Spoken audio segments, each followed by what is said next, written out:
10th class. आज आपका next lecture है सेकंड रेस्पिरेटरी डिजीज़ आपने पढ़नी है एम्फिसीमा।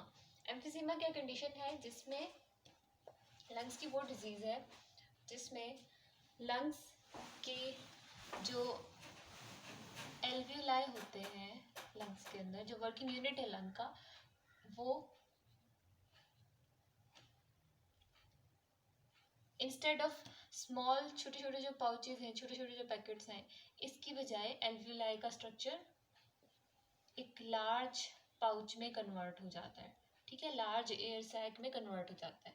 ठीक, एम्फिसीमा वो कंडीशन है लंग्स की जिसमें due to some causes lungs के जो इंटरनल टिश्यूज़ हैं, जो इंटरनल लाइनिंग है, जहाँ पर एल्वियोलाई की लाइनिंग है इंटरनल, वहाँ पर टिश्यू डैमेज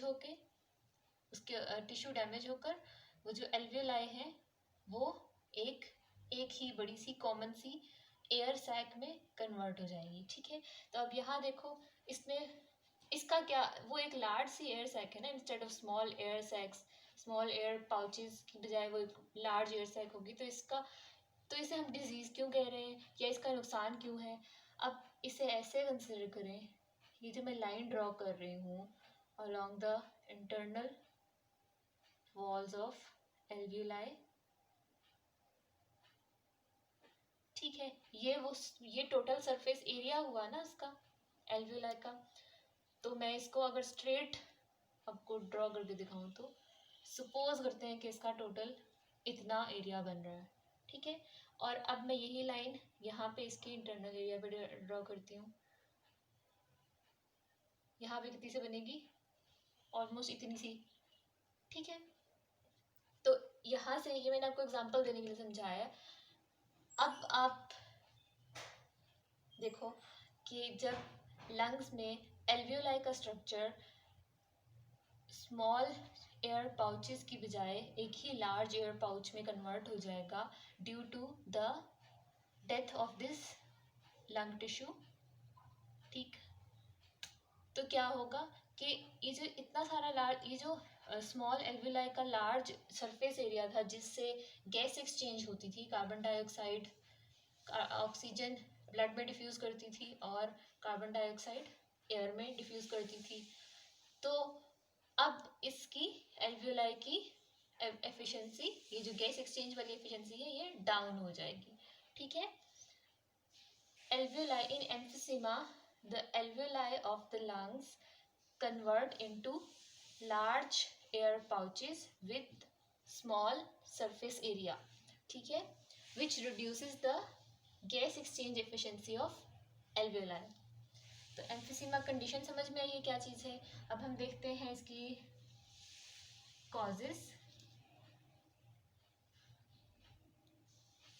कॉजेज हैं लॉन्ग टर्म एक्सपोजर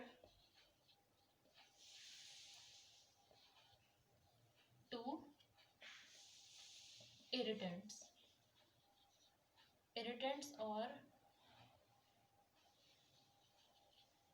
केमिकल्स। ठीक है, जैसे कि टोबैको, ठीक, जैसे स्मोकिंग हो गया। तो एम्फिसीमा किस वजह से होता है? कोई अगर बहुत अरसे तक टोबैको यूज़ करता है या स्मोकिंग करता है तो उसके लंग में ये कंडीशन डेवलप हो जाएगी। ठीक है, और ये परमानेंट डैमेज है, ये कभी भी रिकवर नहीं हो सकता। और एम्फिसीमा के सिम्टम्स क्या होते हैं, यानी अगर किसी के लंग्स में ये कंडीशन डेवलप हो रही है तो उसको क्या सिम्टम्स अपीयर होंगे?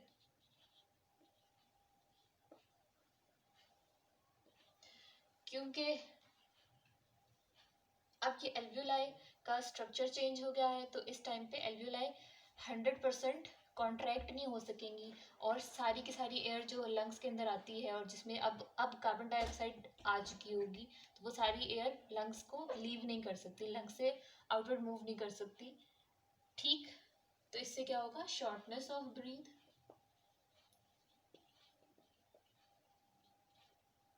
ठीक है, जितनी एयर अंदर गई है उतनी एयर बाहर नहीं आ रही, कुछ एयर जो है वो अंदर ही लंग्स के अंदर ही ट्रैप हो जाती है, इन्हीं एयर सैक्स में पड़ी रहती है।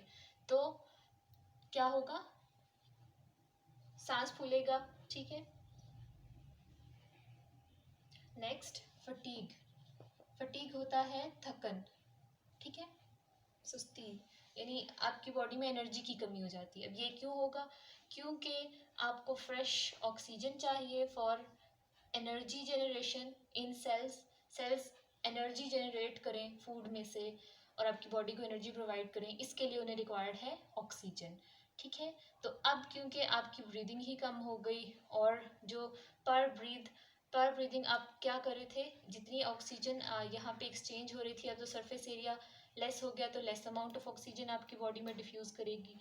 जब लेस ऑक्सीजन मिल रही है तो बॉडी में जितने भी प्रोसेसेस हैं सेलुलर रेस्पिरेशन के, वो सारे स्लो हों, वो कम होंगे, लेस रेट पे होंगे, कम एनर्जी जनरेट होगी, तो थकन महसूस होगी पेशेंट को। और क्या होगा?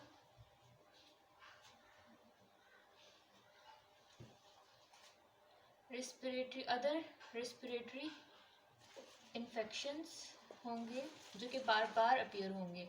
आपकी बुक में वर्ड लिखा है recurrent respiratory infection. Recurrent means बार बार आपको इन्फेक्शंस होंगे, ठीक है। नेक्स्ट वेट लॉस, ठीक। अब ये आपने सिम्टम्स याद रखने हैं इसके, और हर डिजीज़ के लिए आपने ये हेडिंग्स ऐड करनी है। जैसे एम्फिसीमा है तो इसमें आपने कंडीशन मेंशन करनी है कि एम्फिसीमा क्या कंडीशन है, और फिर उसके बाद कॉजेज़ हेडिंग दे के कॉजेज़ मेंशन करनी है, फिर सिम्टम्स मेंशन करने हैं, और ठीक है, और अगर किसी डिजीज़ का क्योर आपकी बुक में दिया हुआ है या प्रिवेंशन दी हुई है तो वो भी आपने मेंशन करना है, ठीक। एम्फिसीमा यहाँ तक ही है। Pneumonia, next disease is pneumonia.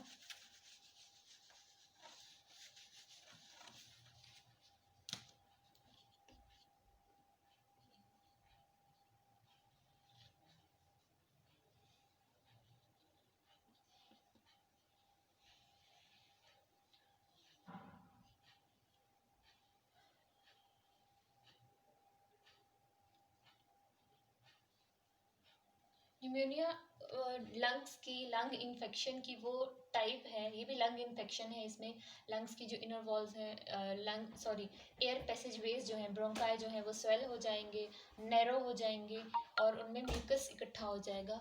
लेकिन इस कंडीशन में ये सब एक बैक्टीरियम की वजह से कॉज होगा। इट इज़ लंग इन्फेक्शन, ठीक है, which leads to constriction of bronchi and bronchioles, ठीक। it is caused by, इसकी cause क्या है? it is caused by a bacterium called Streptococcus pneumoniae,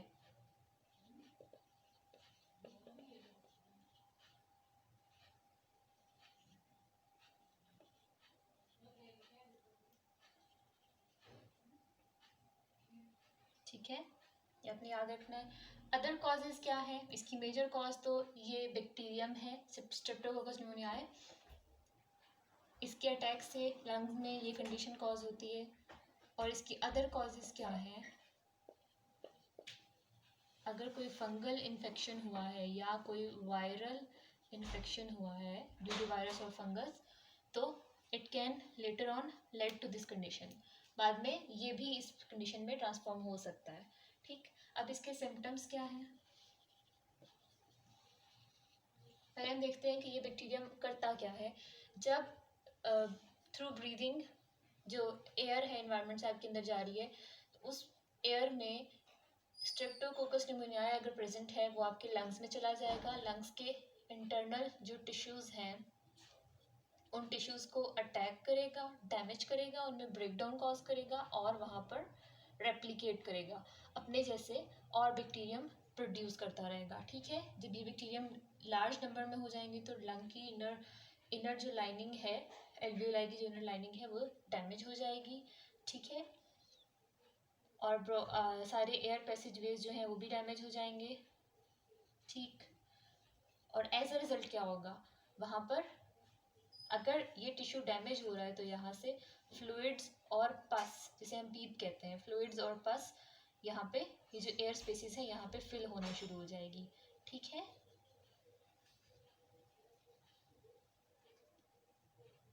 symptoms क्या अपीयर होंगे? कफ, क्योंकि बहुत सारे फ्लूइड्स और म्यूकस जमा हो गए हैं रेस्पिरेटरी सिस्टम के अंदर, तो कफ होगा। साथ में वीजलिंग साउंड भी होगी, wheezing, cough with wheezing, cold and high fever. ठीक है, और अगर ये बैक्टीरियम दोनों लंग्स को अटैक कर देता है तो हम इस कंडीशन को कहते हैं डबल न्यूमोनिया।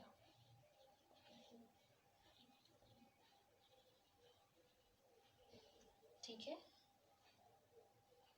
और क्या सिम्टम्स हैं इसके? और हाँ, क्योंकि इस कंडीशन में जो रेस्पिरेटरी सरफेसेस हैं वो सब म्यूकस से और पस से कवर हो गई है, वहाँ पे फ्लूइड भर गया है, तो तब भी इस कंडीशन में भी ऑक्सीजन और कार्बन डाइऑक्साइड का एक्सचेंज इफेक्टिव नहीं हो सकता। बहुत थोड़ी सी अमाउंट ऑक्सीजन आपको मिलेगी, आपकी लंग्स में एयर तो आएगी लेकिन वो इन सरफेसेस तक नहीं पहुँच सकती, तो वो आपके ब्लड में डिफ्यूज़ भी नहीं करेगी, तो आपकी बॉडी में बहुत ज़्यादा ऑक्सीजन की कमी हो जाएगी। तो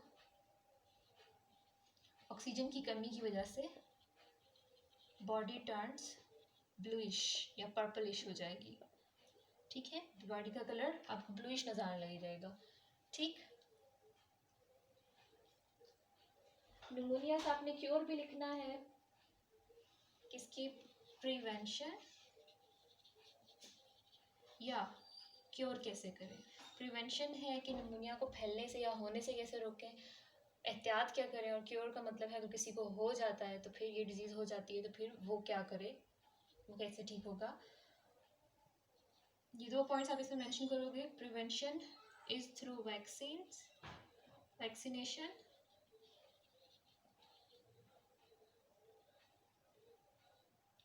निमोनिया से बचाने के लिए वैक्सीनेशन होती है, जो कि बॉडी में एक इंडिविजुअल की बॉडी में इम्यूनिटी डेवलप करती है।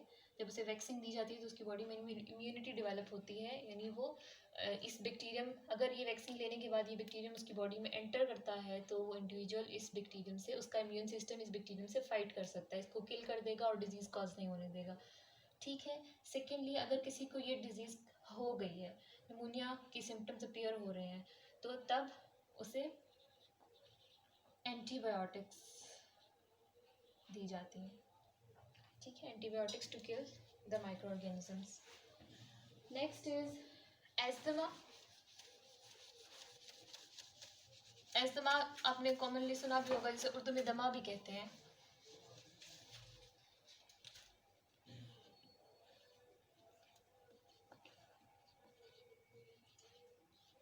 अब ये क्या कंडीशन है, इसमें जो लंग्स हैं या जो रेस्पिरेटरी सिस्टम है is allergic to some specific irritants, specific agents. ठीक है, it is an allergy. Allergy क्या होता है कि बॉडी का कोई ऑर्गन किसी स्पेसिफिक कंपाउंड, किसी स्पेसिफिक केमिकल के सामने उसको बेयर नहीं कर सकता, उससे जब उसका किसी स्पेसिफिक केमिकल के साथ, फॉर एग्जांपल जैसे आपकी इंटेस्टिन है और अगर कोई बंदा एलर्जिक है वीट से, गंदम से एलर्जिक है, उसे वो गंदम की रोटी नहीं खा सकता, तो उसकी इंटेस्टिन में जैसे ही वीट पहुंचेगी, गंदम की रोटी पहुंचेगी, तो उसकी इंटेस्टिन फ़ौरन से एब्रप्ट रिएक्शन शो करेगी। तो जहाँ पे एब्रप्ट रिएक्शंस होते हैं, जब कोई बॉडी का ऑर्गन किसी स्पेसिफिक केमिकल की प्रेजेंस में एब्रप्ट और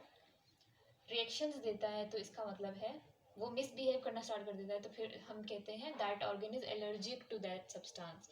तो एस्थमा क्या है? It is an allergy of lungs. इसमें लंग्स एलर्जिक हो जाते हैं टुवर्ड्स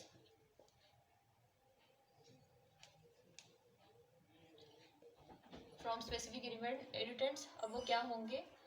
फ्रेग्रेंस हो सकती है, परफ्यूम्स। ठीक है, परफ्यूम से एलर्जी हो सकती है, पोलन्स से एलर्जी हो सकती है, डस्ट से एलर्जी हो सकती है। तो जब भी किसी एस्थमा के पेशेंट का एक्सपोजर ऐसी एयर से होगा जिसमें कोई स्मेल आ रही है, जिसमें पोलन्स हैं फ्लावर्स के, या उसमें डस्ट है, तो उसे अचानक से अस्थमा का अटैक होगा, ठीक है, उसमें अचानक से डिजीज़ वाले सिम्टम्स अपीयर होंगे।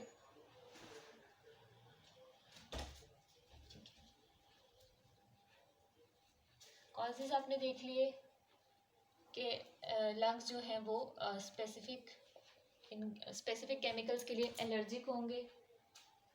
नेक्स्ट सिम्टम्स क्या हैं? सिम्टम्स ये है कि जब कोई अस्थमा का पेशेंट ऐसी एयर में, ऐसे एनवायरनमेंट में ब्रीदिंग कर रहा होगा, सांस लेगा जहाँ पर कोई खुशबू आ रही है, परफ्यूम है, या फिर कोई पोलन्स हैं या डस्ट पार्टिकल्स हैं, वो जैसे ही उसके रेस्पिरेटरी ट्रैक में एंटर करेंगे तो उसके ब्रोंकाई एकदम से कॉन्ट्रैक्ट हो जाएंगे, ठीक है, नैरो हो जाएंगे, ठीक है। ये बहुत एब्रप्ट मूवमेंट है, ये अपनी याद रखना। अस्थमा का और जो प्रीवियस आपने कंडीशंस देखी हैं जिसमें ब्रोंकाई नैरो हो जाते हैं, आपने दोनों का डिफरेंस याद रखना है। अस्थमा में इन इरिटेंट्स की प्रेजेंस में, इन केमिकल्स की प्रेजेंस में ब्रोंकाई एब्रप्ट मोशन शो करते हैं, एब्रप्ट कंस्ट्रिक्शन शो करते हैं। अगर उनका डायमीटर इतना था तो वो, और उसमें कोई डस्ट पार्टिकल चला गया है, तो जैसे ही डस्ट पार्टिकल एंटर हुआ फ़ौरन से वो कंस्ट्रिक्ट हो जाएगा, ठीक है, नैरो हो जाएगा, और अचानक कफ स्टार्ट हो जाएगी, ठीक है, कफिंग होगी, ये एब्रप्ट होगा, अचानक शुरू होगा, कफिंग होगी, और क्या होगा, वीजिंग साउंड्स होंगी, ठीक है, यानी विस्परिंग की साउंड आएगी, विस्लिंग की साउंड आएगी, और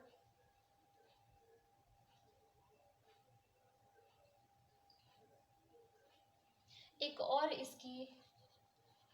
इसका सिम्टम है, जो इसका एक और इसका सिम्टम है अस्थमा का, कि जब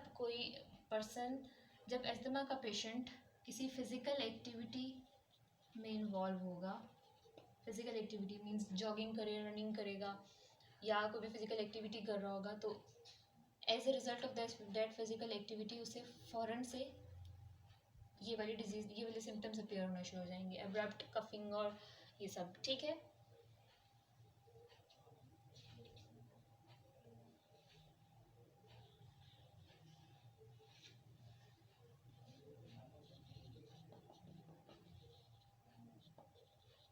चेस्ट टाइटनेस और शॉर्टनेस ऑफ ब्रीदिंग, ये क्यों होगा? शॉर्टनेस ऑफ ब्रीदिंग और चेस्ट टाइटनेस क्यों फील होगी? क्योंकि उस वक्त ब्रोंकाई जो होंगे वो कंस्ट्रिक्ट हुए हुए होंगे, ठीक है, नैरो हो चुके होंगे, ठीक। अब इसका क्योर क्या होगा या प्रिवेंशन क्या होगा?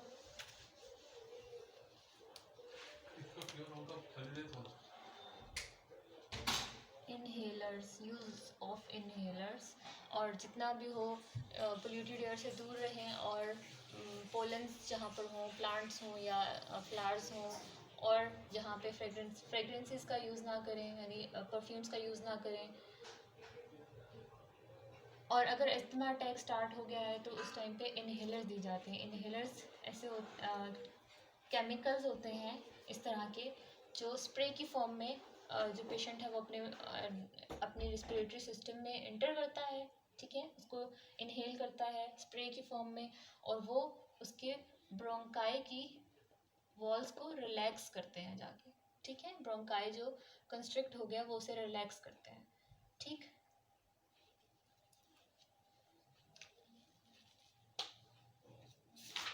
बस आज के लिए इतना ही है लेक्चर।